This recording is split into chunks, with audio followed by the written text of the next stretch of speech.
хөгжлийн бэрхшээлтэй хүний хөгжлийн ерөнхий газар буюу засгийн газрын хэрэгжүүлэх агентлаг байгуулахаар шийдлээ. За та бүхэн мэдж байгаа өмнө нь 2018 оны 6 дугаар сарын 21-ний өдрийн 56 дугаар тогтоолоор улсын их хурл хөдөлмөр нийгмийн хамгааллын сайдын эрхлэх асуудлын хүрээнд засгийн газрын хэрэгжүүлэх агентлаг хөгжлийн бэрхшээлтэй хүний хөгжлийн ерөнхий газар байгуулахыг бол шийдвэрлсэн. За энэ улсын хурлын тогтоолын дагуу засгийн газар тогтоол гаргаж хэрэгжүүлэх агентлаг байгуулахаар боллоо.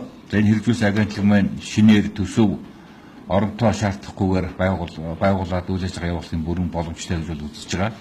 За одоогийн байдлаар хөдөлгөөний нийгмийн сайдлын эрхлэх асуудлын хүрээнд хөгжлийн бэрхшээлтэй иргэдийн асуудал хариуцсан сэргээн засалт сургалтын төв гэсэн төсөвт улсын үйлдвэрийн газар 121 хүний орон тоотой 2.2 тэрбум төгрөгийн төсөвтэйгээр үйл ажиллагаагаа явуулж байгаа юм.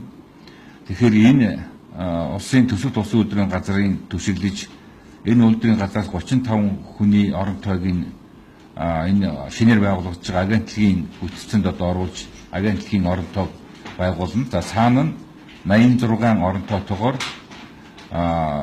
агентлагийн харьяанд сэргээн засалт сургалт үйлдвэрлэлийн төв нь бол ажиллана. За энэ одоо төв нь дотор 3 одоос нэгжтэйгээр үйл ажиллагаа явуулна. Полтез ортопедийн үйлдвэр, мэрэгжлийн боловсрол ур чадвар олгох сургууль, сэргээн засах төв гэсэн ийм одоо 3 орон тоотойгоор төсөвт улсын үйлдвэрийн газрын статустайгаар ажиллана гэсэн ийм одоо чиглэлээр одоо засгийн газар сая шийдвэрлэлээ. За агентлаг байгуулснаар хэд хэдэн бас чухал үр дүнд одоо хүрнэ гэж бид үзэж байгаа. Нэгдүгээрт нь хөгжлийн бэрхшээлтэй иргэдийн өмнө тулгамдж байгаа аливаа асуудлыг өөрсдийн оролцоотойгоор тодорхойлж хэрэгжүүлж явах юм одоо боломж нь одоо бүрднэ гэж үзэж байна.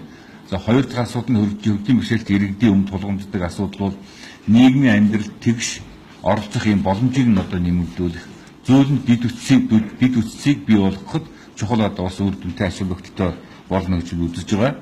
За гурав дахь асуудал нь хөгжлийн бэрхшээлтэй иргэдийн асуудал эрхэлсэн агентлаг байгуулснараа хөгжлийн бэрхшээлтэй иргэдийн хөдөлмөрлөлтийг нэмэгдүүл, нийгмийн хамгааллын асуудлыг сайжруулах, энэ дотроо хөгжлийн бэрхшээлийг эрт илрүүлж онцлох талаар тодорхой архиц үр дүн одоо гарна гэж бид бол тооцож байгаа.